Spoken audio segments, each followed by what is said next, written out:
Hey guys, welcome to the podcast. My guest this week is Greg Auclair. He is Senior Director of Medical Affairs at Cytokinetics, and we talk about his amazing career journey of success and advancement without a doctorate level degree. This is awesome, and Greg is a buddy of mine for a long time, so I'm really excited about this. I know you guys are going to love it, and you're going to want to share it. Don't forget to follow me on LinkedIn for announcements and for news and content. It is time to sign up for the AI in Medical Affairs conference that's coming up January 28th and 29th in Philadelphia. For more information, go to my LinkedIn. There's a discount code MSL15, gives you 15% off, or you can go to aimedicalaffairs.com. And I hope to see you there. Greg, welcome to the podcast, buddy. Thanks for joining me. Well, thank you so much for having me, Tom. It's a pleasure. Guys, I can't tell you how excited I am to bring this guy to this podcast because there's a real story here. So, Greg and I worked together at which was originally Ross Laboratories, became Abbott Laboratories for almost 10 years. So, go back to the beginning of both of our careers. And he and I spent 10 years together working at the same company. And it's just, this is a long time coming. So I'm really excited to have Greg. I'm going to have him share his amazing, amazing story with you on his career. But before we do that, Greg, why don't you do a quick intro? Sure. Thanks, Tom. My name's Greg Auclair. I'm a Senior Director of Medical Affairs at Cytokinetics, which is a South San Francisco-based biotech company that specializes in the discovery, clinical development, and fingers crossed, next year, commercialization of small molecules that modulate sarcomeric function or muscle function. In my role there, I help to manage a field-based medical science team, aka MSL team, and I also sit on a number of internal work streams that are helping to advance the company in preparation for our first drug launch next year. Sweet. And guys, Greg's being humble. Like there's so much to unpack here. The dude's just being humble. He's a rock star, and we're going to get into it. And actually, let's go back to the beginning. Let's talk about how you started off and got into and transitioned into the medical affairs space. Sure. Yeah, that's an interesting story. So, little known fact, after I got out of grad school, I started my career practicing clinically. I actually was responsible for uh, taking care of patients in the SICU, MICU, and CCU. Specifically, I was the person who planned and was responsible for all the parenteral and enteral feedings in those critical care units. So I started out my career as a registered dietitian. After doing that for about a year, I realized that that wasn't going to be the best path for achieving some of the things that I wanted to achieve moving forward. So I interviewed for and transitioned into the Ross Products division of Abbott Labs, where you and I met and worked together for 10 years. And after about a dozen or so years in the field on the commercial side, specifically selling, I got that itch and was starting to feel as though I really wanted to do something different. Now, interestingly, when I was in sales in the field for a small pharma company, my sales manager at that time said to me, you have an unusually high clinical and scientific acumen, and I don't think we're utilizing your skills to the best of your ability and for the benefit of the company. So I want to make you our regional trainer. And I said, sure, that's great. I'd love to do it.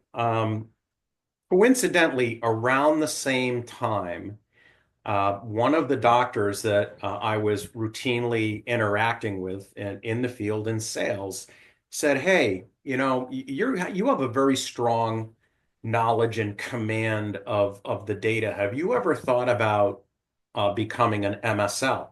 And I said, "What's an MSL? I What's have an no, MSL? yeah, right. I have no idea."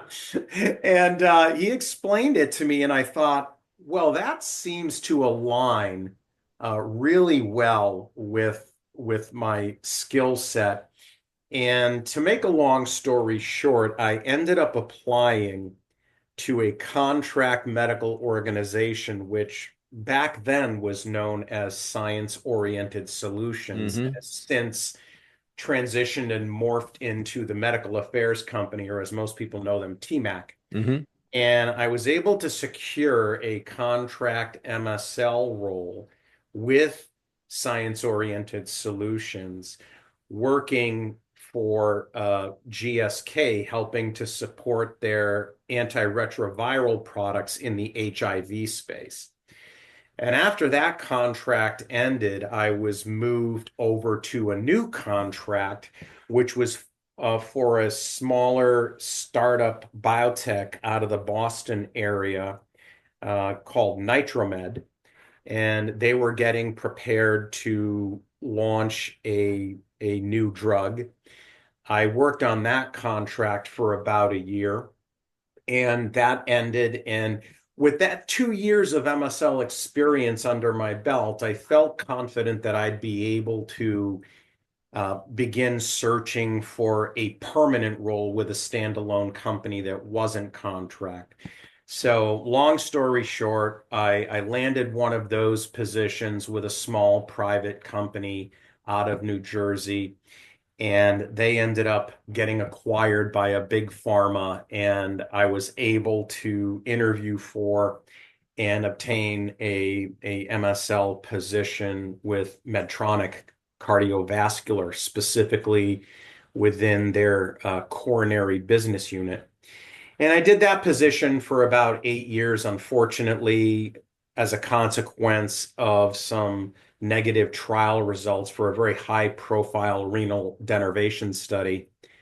Uh, the team was eliminated, and I transitioned over to another field medical role, a role with Boston Scientific.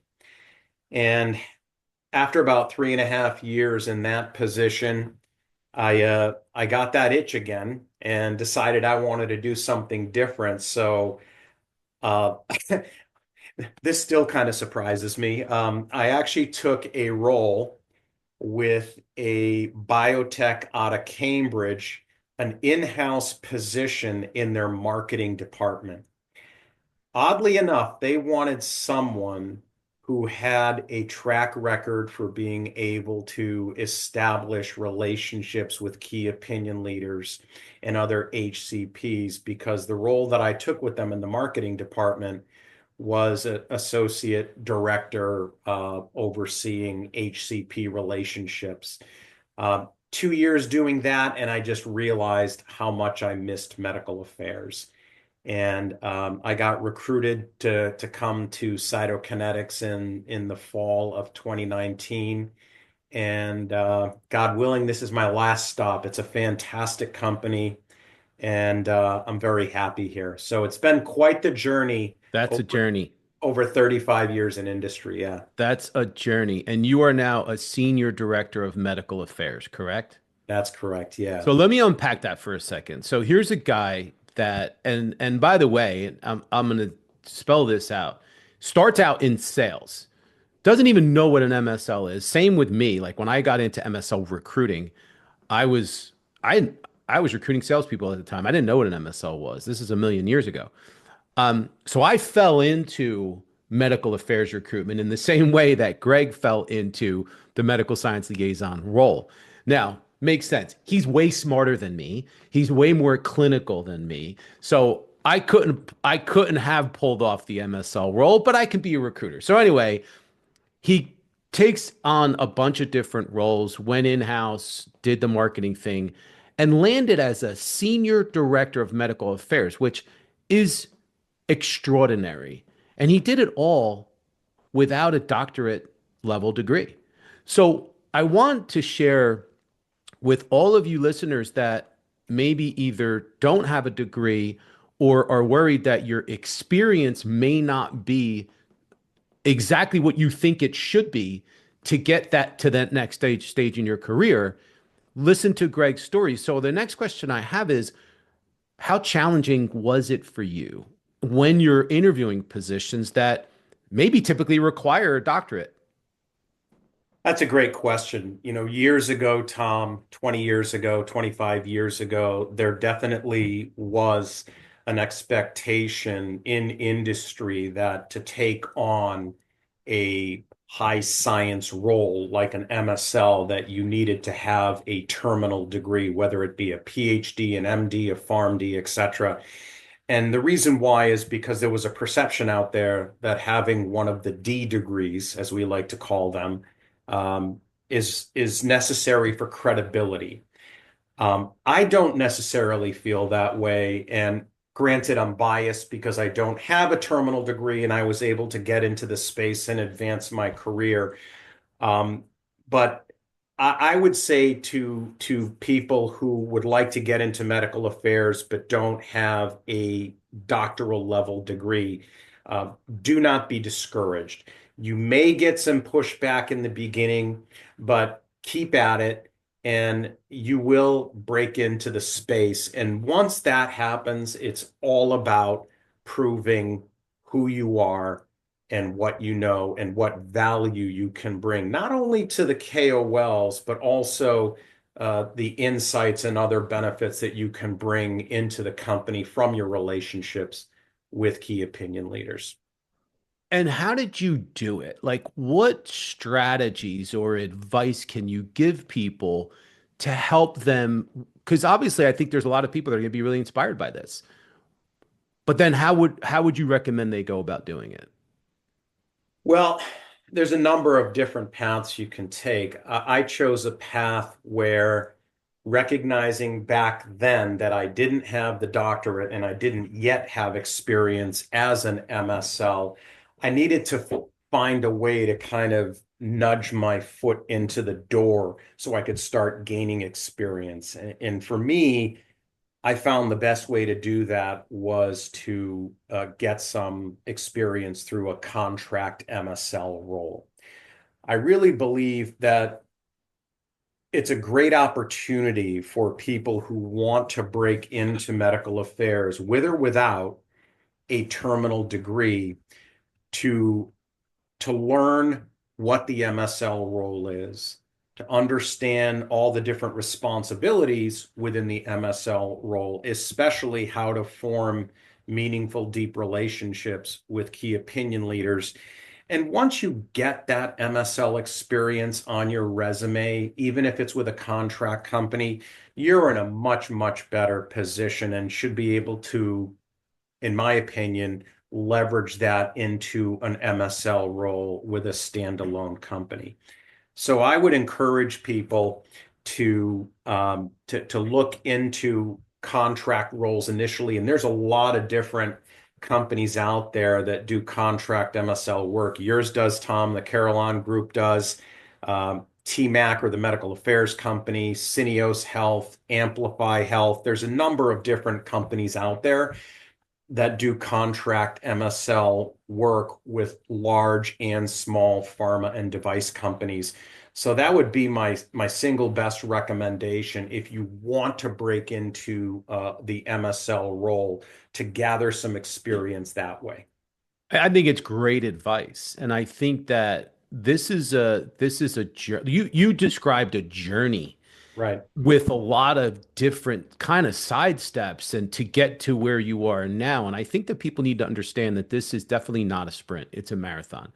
So if you may need to consider getting a contract position, or we have a lot of aspiring MSLs in our coaching program that have transitioned into other positions as stepping stone positions, whether Mhm. it's research positions, med info. We even have somebody who's in a training capacity, a medical education capacity, to get the skills that they need to make them marketable for an MSL position. So look at it that way as part of your strategy is, yeah, goals to get to an MSL job, but it might require a step in between.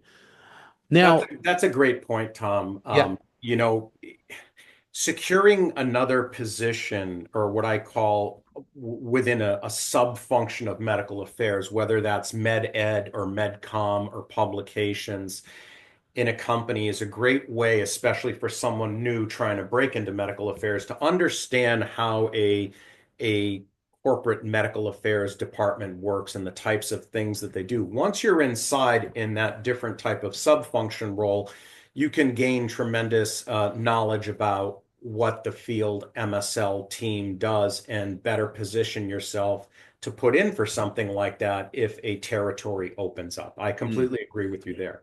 yeah, for sure. And so, getting back to your experience when you were going through your career, did you face any skepticism from either colleagues or KOLs as it might have related to the degree issue? Did that ever come up? I mean, you're so smart and you're so clinical, but did that ever come up? Oh, absolutely. Especially in the early days of the MSL role 20, 25 years ago. As I said earlier, there is this perception that if you have a terminal degree, you must be eminently smarter and more qualified as an MSL than someone who doesn't. And there was some skepticism amongst a couple physicians along the way. I'm not gonna deny that.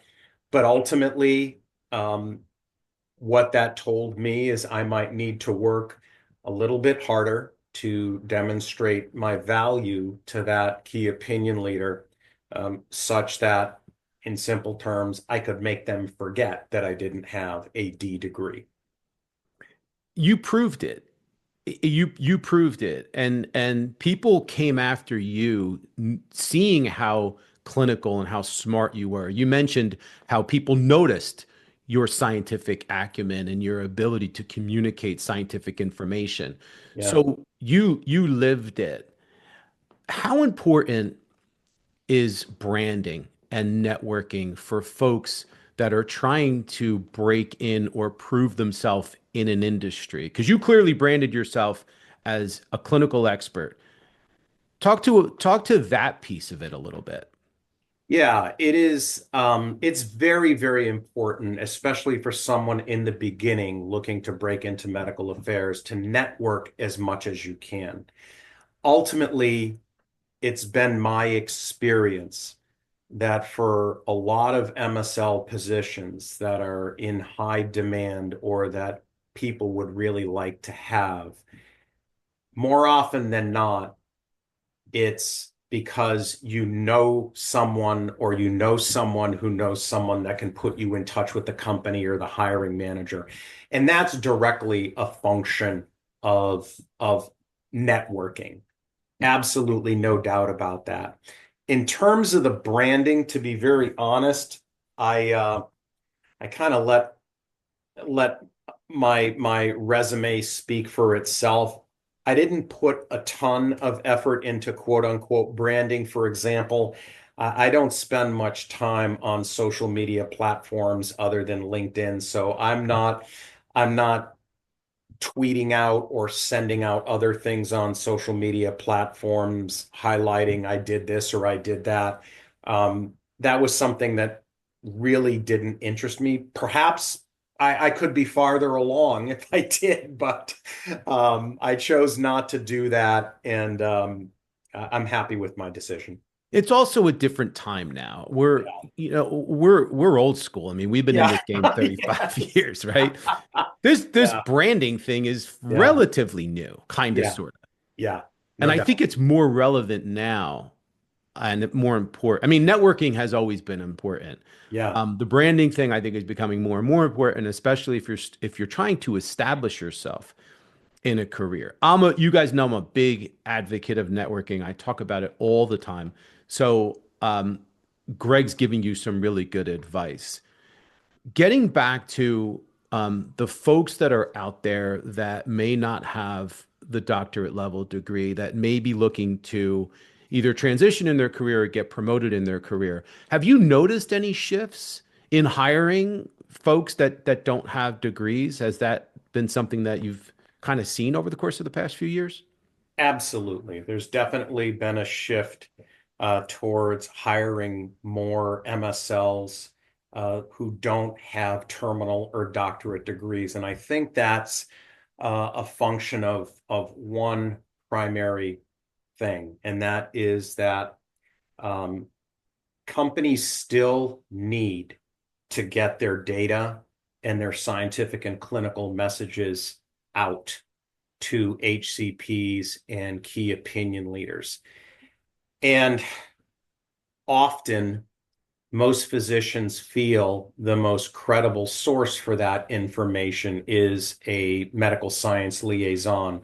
That's not in any way, shape, or form to suggest that there aren't some very talented, clinically astute, scientifically astute salespeople out there, but there has been a shift. And because there's this constant need to get the data and those scientific and clinical messages out to key opinion leaders, I've noticed that the demand for medical science liaisons is outstripping the supply, such that most companies, my own company included, and me as a hiring manager, I'm more than happy to consider someone without a doctoral degree if they meet the other criteria for the job. In fact, when we list open positions at Cytokinetics, we specifically say in the job description, um, terminal degree or doctoral level degree preferred. We don't Hmm. say required or mandated because we don't want to lose the opportunity to hire exceptional talent because they didn't have the D degree. Yeah. There's so much to unpack there because, guys, and you've heard me talk about this before, but there are so many new opportunities that now exist in industry Mhm. that are, and there's some opportunities that are better for PAs or MPs, Yeah. folks that come from a little bit of a more, clinical background. And then there's plenty of opportunities that exist for people that don't have doctors but are very well educated, very clinical. So let's just say someone they do transition, they land a job, but they may be worried about establishing credibility with their HCPs and KOLs. What advice do you have for those people? How can they quickly establish credibility without a degree? Two things come to mind. First and foremost, and this is hands down the strongest recommendation I can make, commit better than anyone else to knowing your company's data for the products you support, your competitors' data, and the therapeutic space that your company plays in. If you are seen by your KOLs as someone who is extremely knowledgeable across those three facets of the job, you will build credibility. It may take some time. Generally, when a new MSL gets established or hired for a job, it can take anywhere from 18 to 36 months for that relationship to form and for a key opinion leader to say, hey, this guy Tom really knows his stuff and I can count on him as a resource. I can go to him when I have questions about the data or what's coming down the pike for his company or what studies someone else might be doing. So that's recommendation number one. Number two, I've always believed very, very strongly in the following: say what you got to say and get out of there. Meaning, tell the KOL what the purpose of the meeting is, how long you think it's going to take to cover the topic or topics on your agenda. And then when you're done, get out of there. The one thing I believe that can irritate physicians and key opinion leaders, among others, is when they're sitting in front of an MSL and they feel as though they're just throwing everything against the wall Mm, and they're looking at their watch and the meetings run, 10 minutes over and they're late for rounding and they're starting to get a little bit antsy. What I have found is if you show tremendous respect for the KOL's calendar, and if you can, even maybe trying to end the meeting a couple minutes early, the one takeaway they're going to have is this person respects my time, this person respects my calendar, and they're not trying to push me into giving them more time than I'm willing to commit to right now. And the downfall or downstream, not downfall, the downstream effect of that is the next time that MSL reaches out to that KOL is going to remember this person respects my time. They told me what they needed to tell me. They answered my questions and the meeting ended. And I know they won't abuse my time or my calendar. So those are the two things that I would highly recommend that aspiring MSLs keep in mind. That's great advice. Guys, I told you this was going to be good. I told you it was going to be good. I knew it. Awesome advice. So, how do you feel about certifications? Where do you stand on these certification programs that are out there? Sure. I have mixed feelings about those. Um, I think on one hand, for people who don't have prior MSL experience, taking a certification course can give them some understanding of what the MSL role is and what you're supposed to do and how you're supposed to do it and who you're supposed to do it with. But in the end, to me, nothing trumps the experience of someone who has served in that role and knows exactly what to do and maybe has pre-existing KOL relationships that they're bringing with them into their new job with your company. I find those things a little bit more valuable. Yeah. So what I would say is even if you want to pursue an ML certification course, I would still highly recommend that you try to gain some MSL experience initially through a contract medical organization to build your CV. I agree. And I've talked a lot about my feelings on certification programs on this show. There's actually an episode dedicated to it. So if you want my opinion, just go look for it's an earlier episode, but I talk all about it. I think there is some value there. There's some purpose, but I think one of the things I want to stress is I think a lot of times people think that if they get some type of certification, it's going to guarantee them a job. And that's just absolutely not the case. And not everybody looks at them the same way. Some people look at them and like, yeah, doesn't matter. I don't care. Some people look at them and say, all right, well, this person kind of made the commitment to educate themselves and we'll give them credit for that. Um, Knowing that and transitioning to your background and your transition was possible because of your skill set and your experience was really a good foundation. It was a good starting point. So, what types of prior experience or alternate qualifications do you think are most valuable for someone who's looking to succeed in an MSL role that doesn't have a doctorate? Sure. We touched on a couple of those a little bit earlier. If an MSL role doesn't appear as though it's going to be something you can obtain in the short term, give consideration to taking on another role in a sub-function of medical affairs, right? Hmm. That's number one. Um, over the last 3 years, I've hired three people straight out of clinical practice, Mm. people who had clinical experience in the therapeutic spaces that cytokinetics play in. Now, granted, during the interview process, we need to dig deep and assure that they meet a number of the other qualifications. But someone with clinical experience in the therapeutic area for which you want to become an MSL, I think is another feather in your cap. And then, you hit on something earlier, Tom, um, that I think is very important. It's a journey. It's not a sprint to to the tape.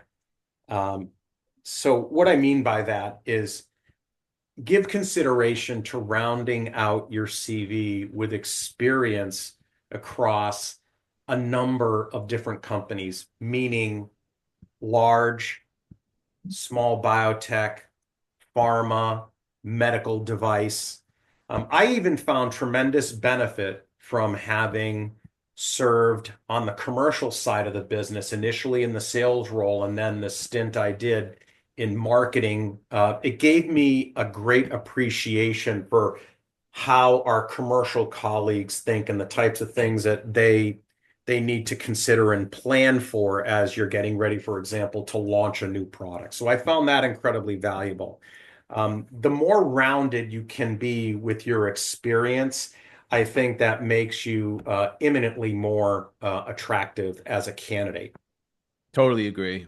I totally agree. And I really think there's a lot of patience that's required. Not just in breaking into industry, but even when you're in industry, Yeah, going through your career, I think everybody wants to get to that next step, probably, maybe a little sooner than they should, or they're eager for that next thing, or they're looking at their friend that just got promoted or just got this job. There's this comparisonitis that kind of happens that yeah, gets you get you all messed up. yeah. So last question I have for you, Greg, and uh, like, what what would you tell someone who is either on the job market right now and searching or looking for that promotion, but they're discouraged and maybe they don't have the doctorate or maybe they're just a little below what the qualifications might be? What would you tell those folks?